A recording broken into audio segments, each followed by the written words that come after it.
Listen, do you know what? You can try and dress it up a little bit, but United were shocking, really shocking. Every time Liverpool went forward, they looked like they were going to score. One or two passes they were in on the United's back four. Obviously, certainly a couple of big mistakes from an experienced player. Did a mistake as well at the start of the second half, 3-0. Yeah, not good. You know, there's been a lot of good PR for United the last few months about plans for the stadium, blah, blah, blah. But today, in a big game against Liverpool, I'm just really disappointed that United didn't turn up, and I just think playing for Man United, what should it be about? I'm always surprised when the game's over after 50 or 60 minutes when you're playing for Man United. I know you can have an off day and you can have bad days, but for the game to be over after an hour, it's hard to accept. 3-0 after 56 minutes, and Mo Salah had so much to do with that today. 2 assists for him, the goal as well. Mo, in you come. Congratulations. I mean, where's your shoes? What's going on? He's left his shoes behind. The dazzling boots are in the dressing room. Congratulations. Be careful I don't step on your foot there, just intentionally. Maybe, yeah. Talk us through that then. What emotions are going in that Liverpool dressing room right now after that demolition of Manchester United?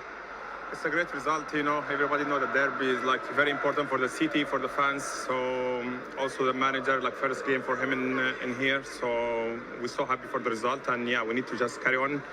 If you want to fight for the league, you have to win each game, and that's a big game. So I'm glad that we managed to win it. There was something similar in a way about all 3 goals that came from Liverpool winning back possession pretty high up the pitch.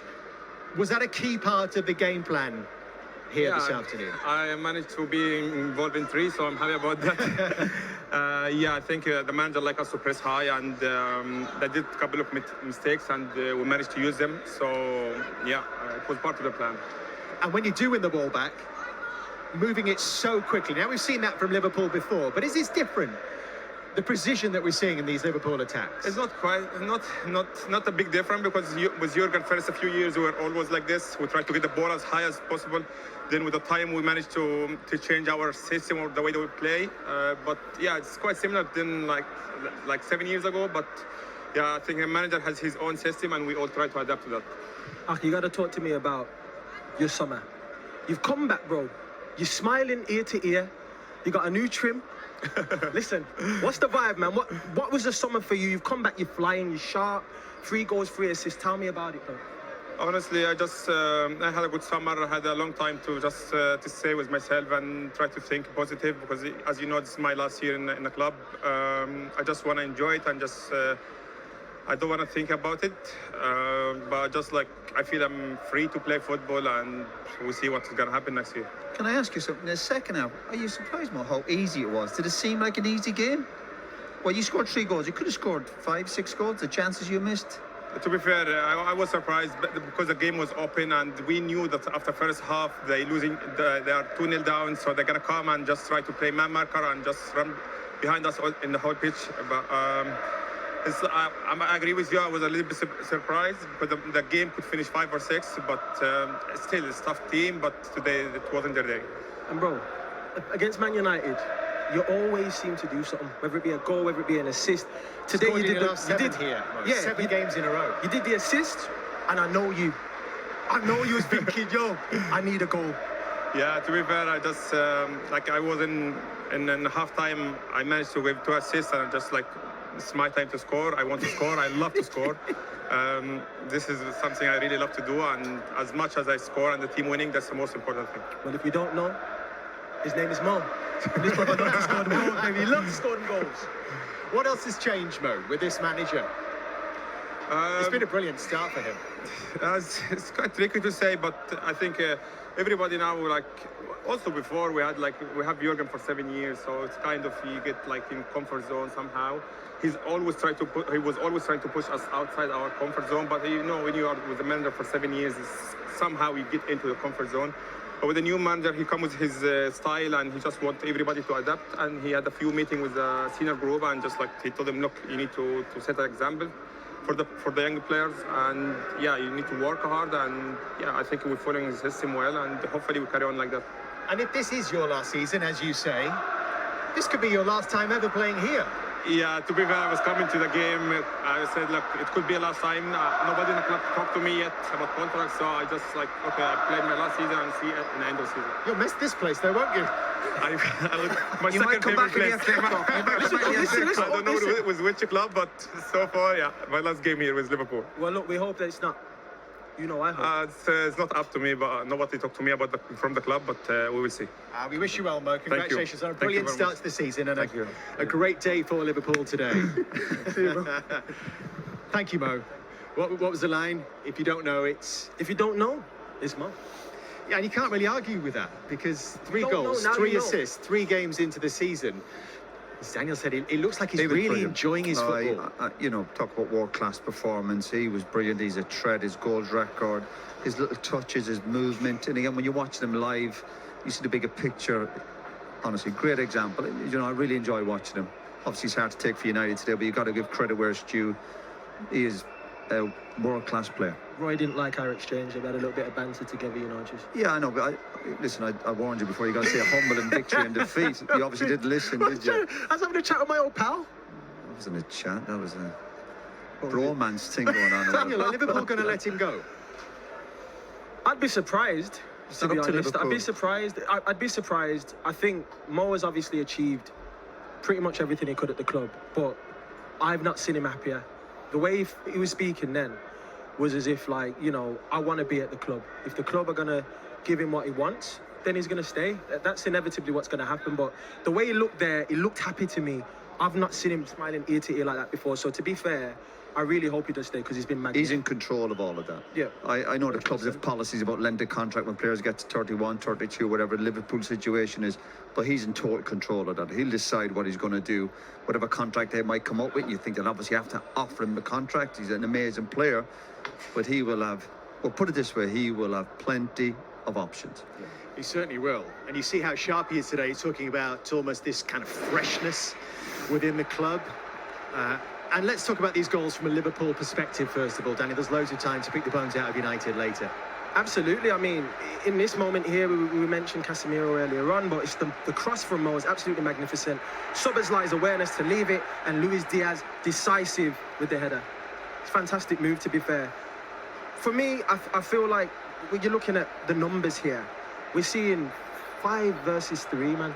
And they're This all is- like sprinters, those 4 that were coming behind Diogo Jota, all ready to fly out the blocks. Well, yeah, the thing is, you're licking your lips as an attacker if you're running at the defence and you see 3 defenders, 5 players barreling forward. In the end, it was too open, and Liverpool punished the mistakes that Manchester United aren't good enough to play like that.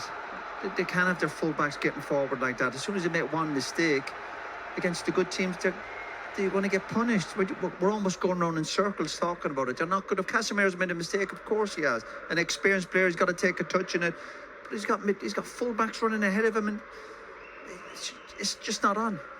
Just have a look at this as well from Diogo Jota, Daniel, and the role of the centre forward almost in this position, in this situation. Yeah, and that's the awareness of him to say, I'm going to make a run now. I'm making a run that's going to pull the defenders this way. And he's telling everyone where the ball needs to go at the same Absolutely. time. Fantastic from him because it's an unselfish run as well. You can easily say, I'm going to peel to the back post and try and score. But to do that is fair play to him. Roy, just before you go on there, we are joined by the Liverpool manager, Arne Slot. Well done. Congratulations, Arne. Thank you very much for joining us. Did it play out pretty much as you envisaged, as you hoped it might? Not the first few minutes. I think United started really aggressive, and we had to fight ourselves through that period. I think they took 2 or 3 corners as well.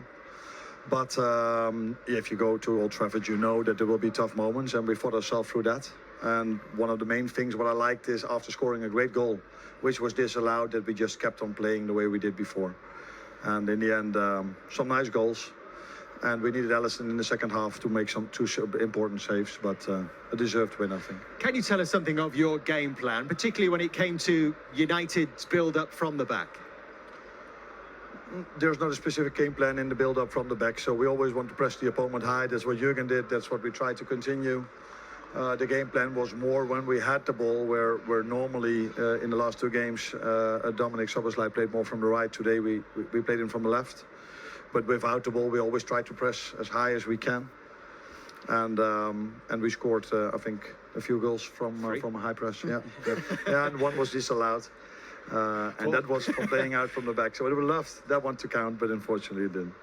Anna, I saw your press conference and you mentioned that Manchester United's style is different this season in your opinion. What did you identify that allowed you to get this result today? Last season they were man marking on the midfield and they had a press with the 7-9-11, so with the striker and one of the wingers jumped with him. This season they are more with a 9 and 10 press, so they're more in a 4-4-2. So that's different, of course. I see them, in my opinion, working harder if the ball is being played through them. So they run more than. So that's at least what I saw in the first games of them. Yeah. Did you know when you would win it high up the pitch, you would be straight at them, really? As simple as that, if you could win it high up? Simple as that. So their style is also this season, maybe last season as well, that I don't remember that well, but their fullbacks are 10 times really high, and then Casemiro comes in between. So if you pick the ball and you can keep Luis Diaz and Mo Salah high, then you're constantly in a 1v1 situation. And then you need midfielders that can run, and we had 3 of them today that kept on running, and if they arrive in a duel, that they are aggressive enough to win it. So that was, I think, one of the main things why we could win today. Is that in some ways a gamble from you in a sense to make sure that Mo Salah and Luis Diaz are staying high up the pitch?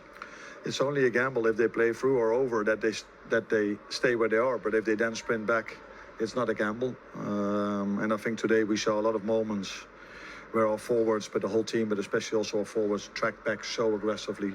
And I think that is what we need if you want to win these games. Because if you don't, then the defenders come in underload, and that's not what you want if you play against these players, because United has, in my opinion, a lot of quality. And what was your message at half-time, Arno, to your team? Because I suspect the whole stadium was expecting some kind of Manchester United reaction. Yeah, so we said they're going to press differently, so be prepared for that. So we tried to find out what they were trying to do, but I also showed them 3 moments, where in one situation that led to a chance of Mazraoui, where Lucio was not tracking back as he should. And I came back to the moment where Trent lost the ball, but he played a sloppy pass towards Alisson. Those moments, like you know better than me, can change the game here at Old Trafford. So you need to be focused and concentrated every second if you want to win here. We're talking about this game in a very cool, calculated, analytical way, but you'll be aware as well of the emotion that a victory like this brings to Liverpool fans and the joy winning 3-0 at Old Trafford. Definitely, but tomorrow I go back to the Netherlands, and if I'm then in my hometown, okay, people will probably talk about it, but not as much as over here. So it's a good win, but if the players come back from the international team, so many games have to be played in a short period of time. So it's a good start. It is a dream start, Arno. Might the fans be getting a little bit excited? And is it okay for them to get carried away? I don't think they will listen to me if I tell them differently, but it's normal if you win a game like this, you've got 9 points and you win a big game at Old Trafford, that the fans are excited. But for us, there's still a lot to prove, starting if we play a double program with the Champions League games and then 3 days later a league game. Then we have to be ready, and 2 years ago was the last time Liverpool played Champions League, and we all know what was the end result of that season. So for us, a lot to prove if we play Champions League and in the weekends. We wish you well, Arno. Thank you so much for talking to us, and congratulations on a huge result today. Just 3 games into his Liverpool era in the Premier League, Arne Slot has won at Old Trafford by 3-0. And he is so cool. He is so calm, Daniel. He seems pretty unflappable. Early stages, he seems pretty unflappable. He must think the Premiership is easy. Yeah. What's the big He's making it look pretty easy so far. He's a chill guy, man. I really, respect and like how he's approached it, to be fair. Specifically when he's speaking to the likes of us, but also the performances that he's embedded within the players, because for them to pick up his tactics this fast, you see the rotations that they're doing now. You see in the passes going into Salah that weren't there. You'd see the rotations. Just explain that a little bit more. What do you see as the biggest differences? I think that they're on the front. I'm not going to say they're on the front foot more, but I think there's more rotations within the team. There's players higher up the pitch. Obviously, Szoboszlai's picking up nice positions in between the gaps. You've got passes going from the right back into the midfielder that are then going into Salah. There's balls going from the defender straight into Salah, which wasn't the case prior to that. It was maybe more of a transition style. This seems like it's a lot more control-based. But I like where it's Yeah, going. and sometimes we discuss that manager, when he comes into a job, will take time. It'll take time to settle in. It'll take time for the players to get his ideas, what way they're going to play. But you're looking today going, he looks like he's been here a long time, and the players they're all up to speed with what he wants. The players coming off the bench, his decision making, and of course when you win, everything seems amazing in his decision making. But it looks like they've all picked up his messages very, very quick, and clearly that's a sign of obviously a very good coach. And if there were doubts within the dressing room, what impact would these results have on those players? Well, you can't beat winning. And to be fair, Salah's made a good point there. When a new manager comes in, listen, he's replacing an amazing manager. A legend. Yeah, of course, exactly. But sometimes it's just a new voice for people like Salah, who, as he said, sometimes you do get comfortable, whether you like it or not, subconsciously. So a new voice, new ideas in training. He'll obviously have new staff with him. And sometimes that gives the players a little bit of a lift. Because Liverpool obviously have got quality players. But he's also made the point as well, there's challenges to come up now in terms of midweek games, travelling, Champions League. And that's another challenge, considering he only made one signing. Yeah, who we haven't even seen.